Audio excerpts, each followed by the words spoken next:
जवाब दिया। कोर्ट में केजरीवाल जी के वकील ने कहा कि कोई सबूत नहीं है, कोर्ट ने उसका भी जवाब दिया। केजरीवाल जी के वकील, जो भारत के बहुत बड़े वकील हैं, डॉक्टर अभिषेक मनु सिंघवी साहब को, उनको बहुत डिटेल में सुना और जितने उनके आर्ग्यूमेंट थे सबका जवाब देते हुए हाई कोर्ट ने केजरीवाल जी की याचिका को खारिज कर दिया। अब केजरीवाल जी सुप्रीम कोर्ट आ गए हैं। कोर्ट ने यह भी ऑब्जर्व किया कि पैसा लिया गया है, हवाला के जरिए लिया गया है और वो पैसा गोवा इलेक्शन में खर्च हुआ है। कोर्ट ने यह भी कहा कि केजरीवाल जी ने एज ए इंडिविजुअल उसमें अपना यूज नहीं किया है, बल्कि उन्होंने पार्टी अध्यक्ष होने के नाते भी अपनी पावर का उपयोग किया है। तो एक तरीके से मुख्यमंत्री होकर भी उन्होंने अपने प्रभाव का उपयोग किया है, पार्टी अध्यक्ष होने के नाते भी अपना प्रभाव का उपयोग किया है और कहीं ना कहीं इस पूरे मामले में वो मुख्य अभियुक्त है। अब मामला सुप्रीम कोर्ट में है, सुप्रीम कोर्ट में क्या होगा वो तो बात की बात है। लेकिन अभी आप ध्यान से देखिए, केजरीवाल जी जब भी प्रेस कॉन्फ्रेंस करते हैं तो उनके पीछे दो लोगों की फोटो होती है, एक भगत सिंह की फोटो होती है, एक डॉक्टर अंबेडकर की फोटो होती थी। भगत सिंह जी गुलामी के नाम के खिलाफ थे, अंग्रेजों के खिलाफ थे। वो प्रत्येक जो गुलामी थी उस सबको खत्म करना चाहते थे। भगत सिंह कहते थे न गुलामी का नाम होना चाहिए भारत में, न गुलामी का निशान होना चाहिए, न भारत में गुलामी की पुलिस व्यवस्था होनी चाहिए, न गुलामी की न्यायिक व्यवस्था होनी चाहिए, न गुलामी की प्रशासनिक व्यवस्था होनी चाहिए। भगत सिंह जी कहते थे कि भारत को हम आजाद तब मानेंगे जब गुलामी का नामो निशान मिटा दिया जाएगा। उन्हीं भगत सिंह जी की फोटो के सामने केजरीवाल प्रेस कॉन्फ्रेंस करते हैं, लेकिन कभी गुलामी का नाम बदलने की मांग नहीं करते। कभी नहीं कहते कि दिल्ली में जितने बाबर, हुमायूं, तुगलक, गजनी, गोरी के नाम पे सड़क, मोहल्ले, गलियां, पार्क बने हुए इनको बदल दिया जाए। और वो चाहते तो मुख्यमंत्री रहते हुए बदल सकते थे।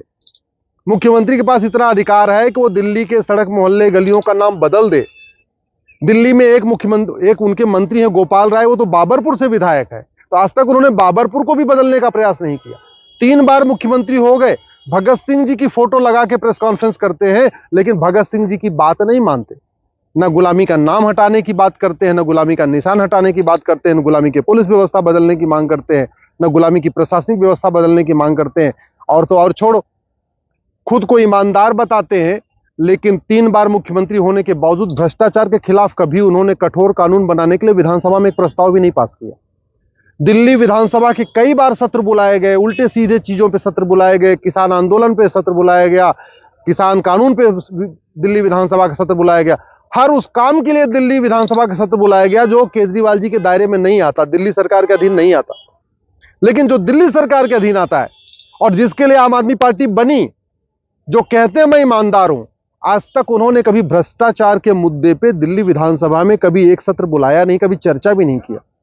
आपको लगता होगा कि ठीक है भाई, दिल्ली तो पूर्ण राज्य नहीं है तो कानून नहीं बना सकते, पंजाब तो पूर्ण राज्य है। केजरीवाल जी चाहते तो पंजाब में भगवंत मान को बोलते कि भाई ये काम करो, घूसखोरों को, जमाखोरों को, मिलावटखोरों को, कालाबाजारियों को, नशा तस्करों को, मानव तस्करों के खिलाफ कठोर कानून बनाओ, इनके 100% प्रॉपर्टी जब्त करो। अगर केजरीवाल के पास दिल्ली में पुलिस नहीं है तो केजरीवाल के पास पंजाब में तो पुलिस है। पत्रकारों को, आखिर पंजाब की पुलिस पत्रकारों को पकड़ने तो दिल्ली तक आ जाती है।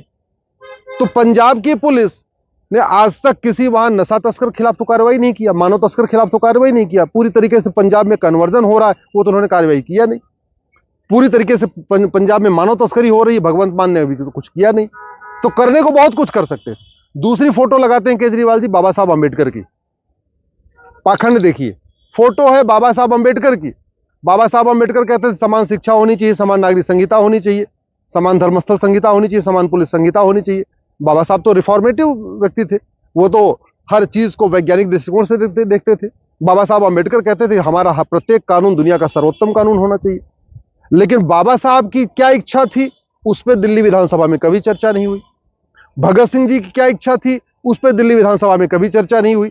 पंजाब में सरकार है, वो चाहते तो भ्रष्टाचार, अपराध के खिलाफ कठोर कानून बना सकते थे, धर्मांतरण के खिलाफ कानून बना सकते थे, घुसपैठ के खिलाफ कठोर कानून बना सकते थे। पंजाब तो पूर्ण राज्य है, वहां तो सारे कानून बना सकते हैं। और दिल्ली में भी चलो कुछ मामलों में कानून तो नहीं बना सकते, लेकिन विधानसभा का सत्र बुला के चर्चा तो कर सकते हैं और एक प्रस्ताव पारित करके गृह मंत्रालय को तो भेज ही सकते हैं। कभी उन्होंने भी नहीं किया। मेरी पीआईएल चल रही थी प्रॉपर्टी को आधार से लिंक करने के लिए, दिल्ली की सरकार, केजरीवाल सरकार उसका विरोध कर रही है। पता नहीं इनको किसका भय है। मुझे तो लगता है कि बहुत बेनामी प्रॉपर्टी इकट्ठा कर लिया पिछले 3 बार की सरकार में, इसलिए केजरीवाल जी की सरकार प्रॉपर्टी को आधार से लिंक करने वाली जो मेरी पीआई उसका विरोध कर रही है।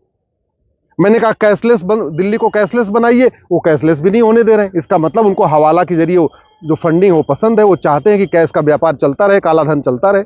अगर वास्तव में वो ईमानदार हैं तो दिल्ली को कैशलेस बना देते। भाई बिजली का बिल होगा 100% कैशलेस होगा, डिजिटल ट्रांजैक्शन करना पड़ेगा। जितने भी दिल्ली के सरकारी काम है, चाहे बिजली का बिल, चाहे पानी का बिल, चाहे नगर निगम का बिल, जितने भी कारोबार है, सबको केजरीवाल जी कैशलेस कर सकते हैं। इतनी शक्ति है उनके पास मुख्यमंत्री के नाते। पंजाब में भी वो चाहते ये कर सकते हैं। भाई स्वाभाविक सी बात है, जितना ज्यादा कैश लेन देन होता है उतना काला धन जनरेट होता है, उतना ज्यादा भ्रष्टाचार होता है, उतना ज्यादा हवाला होता है। तो कम से कम अगर वास्तव में केजरीवाल ईमानदार है तो दिल्ली और पंजाब को पूरा कैशलेस बना सकते थे। वो तो उन्होंने प्रयास किया नहीं, बस खुलेआम आके कभी इनको चोर बताना, कभी उनको चोर बताना, कभी अपने आप को ईमानदार बताना। कुल मिला के तू चोर मैं सिपाही वाला खेल वो खेलते रहते हैं दिन से। केजरीवाल जी इतने दिन से केवल आरोप प्रत्यारोप करते रहे मीडिया के सामने आके। कुल मिला के वो अपने आप को दूसरों को चोर बताते रहे, खुद को ईमानदार बताते रहे। अब जब वो पकड़े गए हैं, दिल्ली हाई कोर्ट ने उनकी याचिका को खारिज कर दिया है। अभी भी कुछ एक आम आदमी पार्टी के समर्थक उनको ईमानदार बता रहे हैं। केजरीवाल जी वास्तव में अगर ईमानदार है ना, तो उनको मीडिया के सामने अपना नार्को टेस्ट कराना चाहिए, पॉलीग्राफ टेस्ट कराना चाहिए, ब्रेन मैपिंग कराना चाहिए। वास्तव में अगर ईमानदार हैं तो उनको कोर्ट में एप्लीकेशन देना चाहिए कि एक काम करो भैया, हमने कोई भ्रष्टाचार नहीं किया है, ये जितनी बात है ये सब झूठ है। हालांकि वो नहीं हो सकता है, ऑलरेडी उनको डिस्ट्रिक्ट कोर्ट से खारिज हो चुकी है, हाई कोर्ट से खारिज हो चुकी है और सुप्रीम कोर्ट से भी खारिज होगी। लेकिन फिर भी अगर उनको लगता है कि उनको विश्वास जीतना है जनता का, तो जनता का विश्वास जीतने का एक ही तरीका है, अपना नार्को टेस्ट कराइए, लाइव होने दीजिए। लाइव जैसे लाइव प्रसारण होता रहेगा, आप अपना पॉलीग्राफ टेस्ट कराइए, लाइव उसका प्रसारण होने दीजिए। आप ब्रेन मैपिंग कराइए, लाइव प्रसारण होने दीजिए, जनता को पता चल जाएगा। तो अपना narco test, polygraph, brain mapping में नहीं कराते। जो बाबा साहब आंबेडकर कहते थे उसको भी नहीं मानते, जो भगत सिंह जी कहते थे उसको भी नहीं मानते। अब लेकिन वो कहते नहीं है हम जो बोले वो सही, बाकी सब बेकार। डिस्ट्रिक्ट कोर्ट भी गलत, हाई कोर्ट भी गलत, इलेक्शन कमीशन भी गलत, सारे संस्थान गलत, केवल केजरीवाल जो कहें वही सही। ये तो पाखंड चल रहा है। मैं आशा करता हूं कि अब आने वाले टाइम में जो उनका पाखंड है इससे आम जनता समझ जाएगी। स्वाभाविक सी बात है, दिल्ली में कुछ लोग उनको वोट करते हैं फ्री बिजली के लिए, फ्री पानी के लिए, और वो आगे भी वोट करेंगे।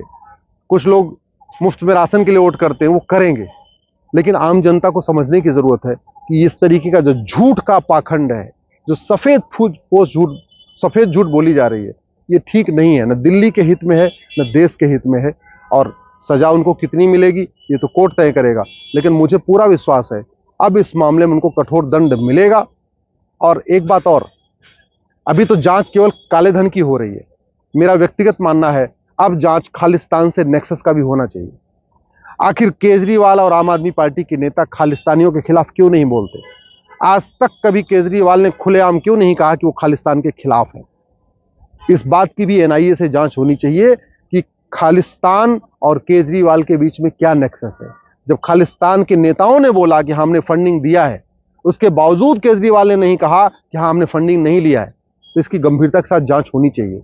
और मुझे पूरा विश्वास है जिस दिन ये खालिस्तान और आम आदमी पार्टी के नेक्सस की एनआईए से जांच होगी, सीबीआई से जांच होगी, इसमें बहुत बड़े खुलासे होंगे।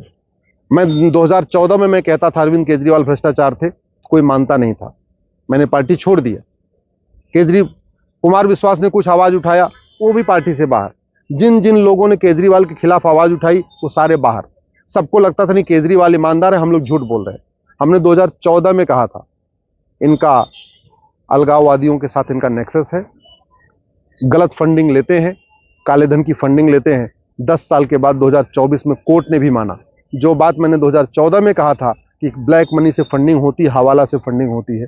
2024 में उसको कोर्ट ने माना। हमें तो इतनी खुशी है, लेकिन आप लोगों से आप निवेदन करता हूं, इस बात को समझिए, पाखंड को समझिए, पाखंडियों को पहचानिए और इनको एक्सपोज करिए। भारत को हमें बचाना है तो पाखंडी नेताओं को हर हालत में एक्सपोज करना ही होगा।